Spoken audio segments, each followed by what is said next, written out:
Lori Ann Jiménez es jefa del Laboratorio de Genética Molecular de la Universidad Nacional Autónoma de México y platica con nosotros unos minutos este jueves. ¿Cómo le va, Lori? Bienvenida.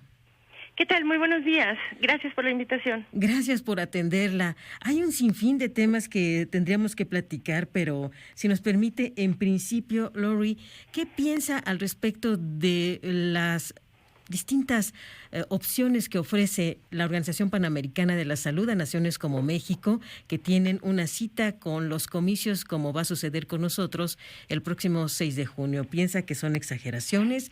¿Piensa que están limitadas? ¿Cuál tendría que ser la reacción de una nación como México, Lori? Sí, bueno, no creo que ninguna recomendación que sea conducente a prevenir los contagios entre la comunidad, particularmente en una comunidad en donde los contagios están tan dispersos, no creo que alguna de estas recomendaciones sea exagerada, ¿no?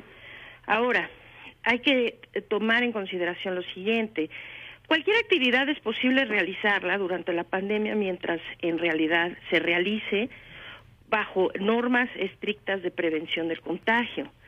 Entonces, pues no sé, es lo mismo que el retorno a la escuela. Las clases tienen que regresar, no es posible hacerlo ahora bajo las condiciones que se tienen. Entonces, llevar a cabo las elecciones o posponerlas, pues esto, más que basado en una recomendación de alguna instancia, la que sea, pues tiene que estar basado en qué exactamente es lo que tienen pensado hacer para prevenir el contagio durante los comicios, ¿no?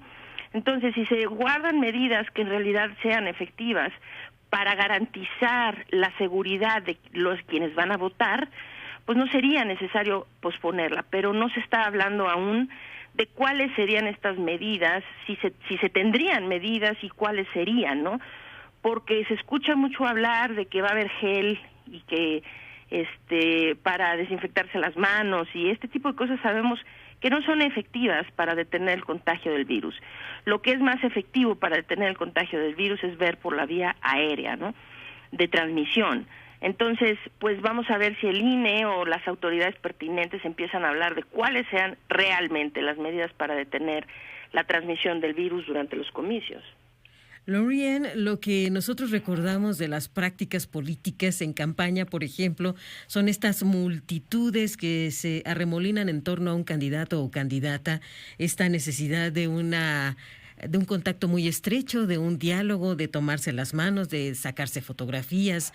Pareciera que el escenario, por lo menos en campaña, es muy complicado para poder aplicar todas estas medidas que de por sí ha sido difícil que el grueso de la ciudadanía responda con disciplina a colocarse un cubrebocas o a mantener la sana distancia, por ejemplo. Así es, pues desde luego bajo este escenario de que fueran aglomeraciones de personas, todas queriendo tener un contacto cercano, sin cubrebocas, sin sana distancia, en ocasiones en lugares cerrados, pues bueno, nada de esto es adecuado en este momento, ¿no? México, como sabemos, pues tenemos una dispersión, una propagación de la enfermedad que se puede calificar como rampante, ¿no? Es decir, no hay control de la dispersión de la enfermedad, de la dispersión del virus en las comunidades. Este tipo de eventos o pues sí, eventos, ¿verdad?, que se llevan a cabo que implican la aglomeración de muchas personas sin medidas de sana distancia y sobre todo, pues si no es obligatorio el uso del cubrebocas. Esto es un punto muy muy importante, ¿no? Con esta situación de aquí se prohibir, que pues muy muy desacertada, ¿verdad? Pues no se puede garantizar la seguridad. Para garantizar la seguridad, el cubrebocas tiene que ser obligatorio, eso es primero, ¿no? Y este tipo de eventos, pues se tiene que pensar en otro tipo de campañas, en otro tipo de eventos en donde no tenga que ser sujetos a este tipo de aglomeraciones y acercamientos con la población. Ahora, Lori, también Quisiéramos pedirle su opinión sobre cómo avanza la semana con el caso del coronavirus. ¿Qué piensa usted de cómo van varios ciudadanos recibiendo sus vacunas, en este caso concreto, aquellos que tienen más de 60 años, que la propuesta del gobierno federal es avanzar para poder vacunar al personal que atiende las escuelas públicas y privadas, y en esa línea avanza la vida tratando de no caer en la llamada tercera ola de contagios, si es que tendríamos que enfrentar este repunte de acuerdo a nuestro comportamiento? ¿Tendrá usted algún comentario, alguna preocupación de estos momentos que vivimos con la pandemia?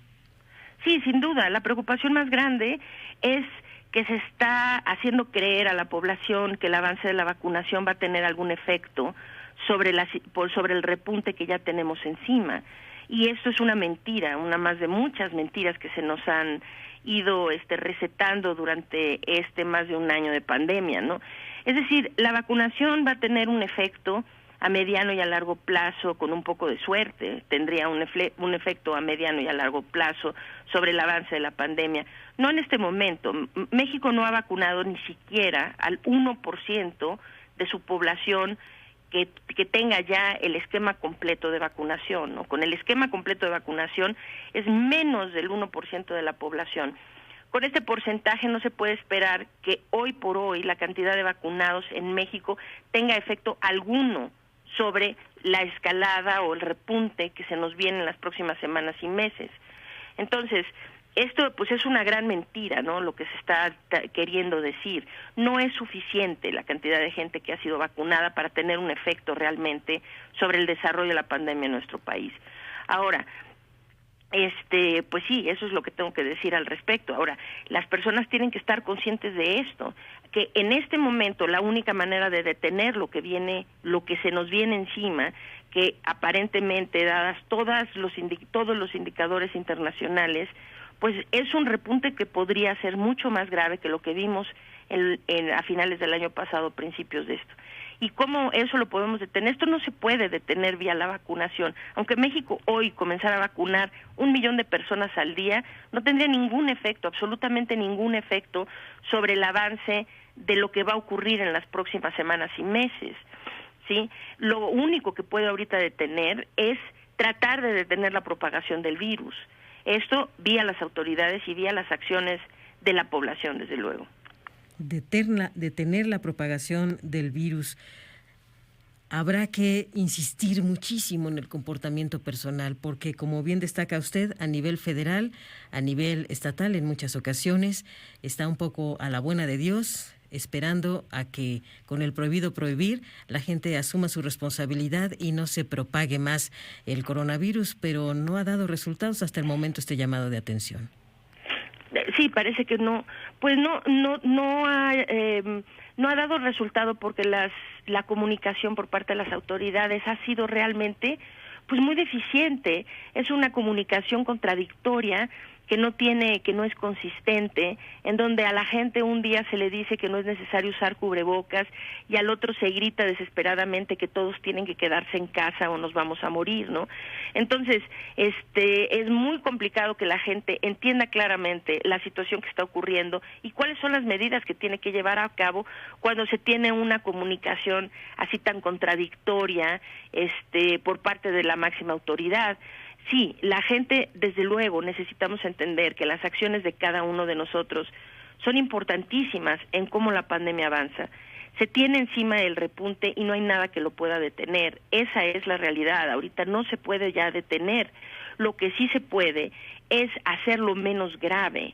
Y para hacerlo menos grave necesitamos, es decir, es que estamos en una situación muy complicada porque este repunte va a coincidir con la movilidad que se está dando por las vacaciones de Semana Santa, ¿no? Aquí en México está coincidiendo.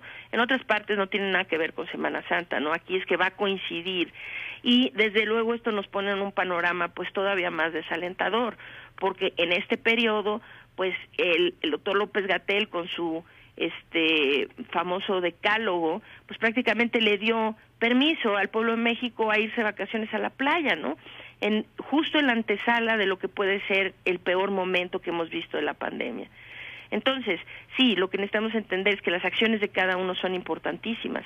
Detener la propagación del virus, y esto lo podemos hacer solo a través del uso constante y correcto del cubrebocas siempre que salgamos de casa, estén de vacaciones o no. Las vacaciones no les dan licencia para relajar las medidas de prevención. Entonces, pues necesitan utilizar el cubrebocas todo el tiempo, evitar los espacios cerrados, particularmente aquellos que tienen mala ventilación, procurar ventilar todos los espacios cerrados. Esto es indispensable, la ventilación de los espacios cerrados, y evitar desde luego sitios que sean concurridos, demasiado concurridos.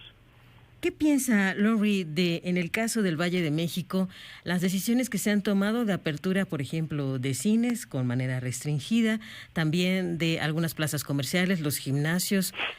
¿Qué ha visto usted? Bueno, lo que pasa es que estamos en una disyuntiva, ¿no? Hay una parte que es innegable.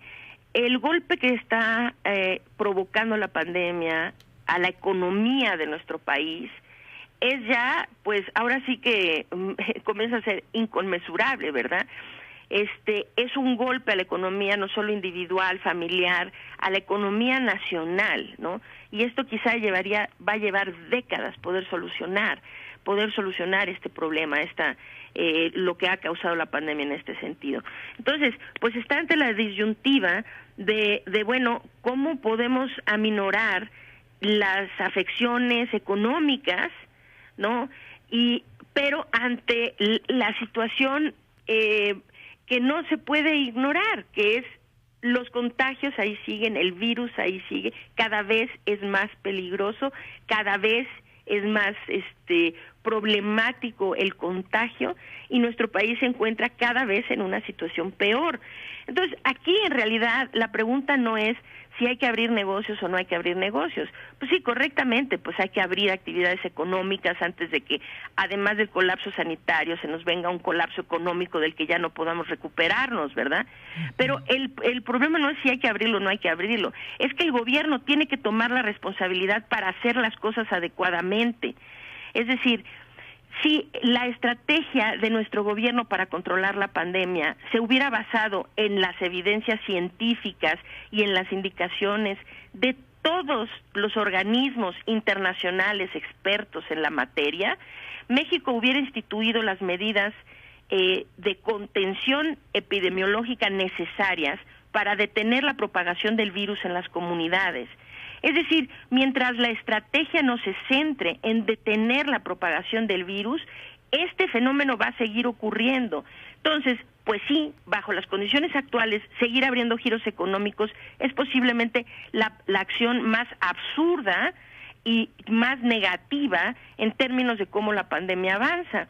Pero a lo que quiero llegar, y espero que se entienda, es que se está ante la disyuntiva de que, pues sí, los giros comerciales tienen que abrir, la actividad económica tiene que abrirse, sí, pero nada de esto, no estaríamos en esta disyuntiva si el gobierno simple y sencillamente hiciera lo que tiene que hacer, porque volver a cerrar giros comerciales, volver a confinar a las personas, esto no es una estrategia de salud pública. Estas son medidas de emergencia que azotan a la población en muchos sentidos, en el sentido social, cultural, económico y desde luego sanitario, ¿verdad? Entonces, el gobierno necesita, tarde o temprano, asumir la responsabilidad que ha estado esquivando desde hace más de un año y ponerse las pilas para hacer lo necesario para controlar la propagación del virus en la comunidad. Cuando se haga eso, entonces no será necesario cerrar los giros comerciales, entonces no será peligroso tener a la gente movilizándose más, hacer que los niños vuelvan a la escuela, todo esto, estas actividades ya no serán peligrosas, pero hoy por hoy, pues sí, la afección económica es grave, pero seguir abriendo giros, es decir, negocios y incitando a que la gente se movilice más, pues sí, esto solo va a traer un caos más grande en las próximas semanas con lo que viene en el repunte, sin duda. Y por último, Lori, preocupaciones al respecto de las variantes, presencia ya en la República Mexicana de algunas de ellas de este virus. Sí, bueno, las tres variantes que hoy sabemos que son de preocupación, la B117 del Reino Unido, la B1351 de Sudáfrica y la P1 de Brasil, Las 3 han sido identificadas en territorio mexicano, las 3. Hasta el momento México no tiene un programa como tal que ya esté funcionando de vigilancia de estas mutaciones o de estas variantes del virus. Así que sabemos que están, hasta ahorita sí oficialmente pues se han hecho como 1,700 secuencias que están publicadas, ¿no? En donde pues sí sabemos que están aquí. No, eso es ridículo el número de secuencias que ha hecho México, ridículo en términos de que pues es minúscula la cifra, ¿no? Necesitaríamos estar haciendo muchas más secuencias para saber exactamente en dónde está cada una, dónde se propagan ya de forma activa y qué tan prevalentes son. Lo que sí sabemos es esto, porque en México tenemos que estar adivinando, porque nos llevan siempre a ciegas, ¿no? A ciegas sin suficientes pruebas, ahora a ciegas sin bases de datos abiertos de vacunación, y ahora pues a ciegas con la situación de que no se hace suficientes secuencias para saber con precisión en dónde están estas variantes. Pero bueno, lo que sí sabemos, están ya en territorio nacional. Si lo que ocurre aquí, si lo que ocurre en otras partes está ocurriendo aquí, y no somos especiales en ese sentido, si está ocurriendo en otras partes, pues también está ocurriendo aquí. Es que esas cepas ya se están volviendo, esas variantes ya se están volviendo predominantes. Si se asoman a ver lo que está pasando ahorita en Brasil, es una crisis humanitaria de proporciones así magnas, ¿no? Lo que está ocurriendo en Brasil es un país que está hoy por hoy colapsado por la pandemia, sus hospitales desbordados, su sistema de salud ha colapsado, ¿sí? Y están reportando arriba de 3,000 muertes por día. Entonces el epicentro de la pandemia está ahí, esto ya se dispersó por Sudamérica, es el caso de Uruguay, de Paraguay, de Chile, de Colombia, de Argentina y de otros países en Sudamérica, todo esto encabezado por Brasil.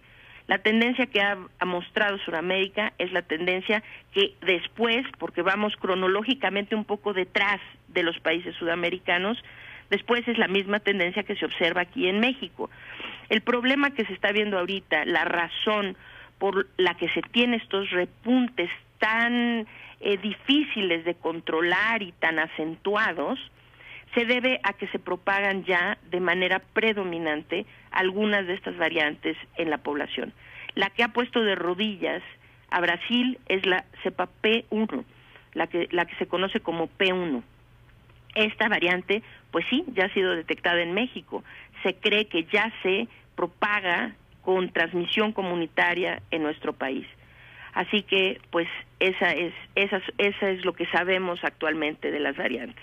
Y muy importante que escuchemos con profundidad y seriedad lo que nos está diciendo Lori, y colocarnos el cubreboca y tener mucha precaución de que podamos practicar las medidas de seguridad sanitaria para no contagiarnos o contagiar. Muchísimas gracias, Lori. De verdad es serio, es duro, es brutal lo que usted nos ha planteado, pero tenemos que asumirlo así. No queda de otra. Así es. Ahorita todo lo que podamos hacer para prevenir el contagio, eso es lo que puede hacer menos grave lo que tenemos ya a la vuelta de la esquina. Tomarla en serio, porque en serio es muy grande el riesgo de contagio y de padecer terrible esta enfermedad. Lori-Ann Jiménez, gracias por participar esta mañana. Al contrario, muy buenos días. Gracias por la invitación. Hasta pronto.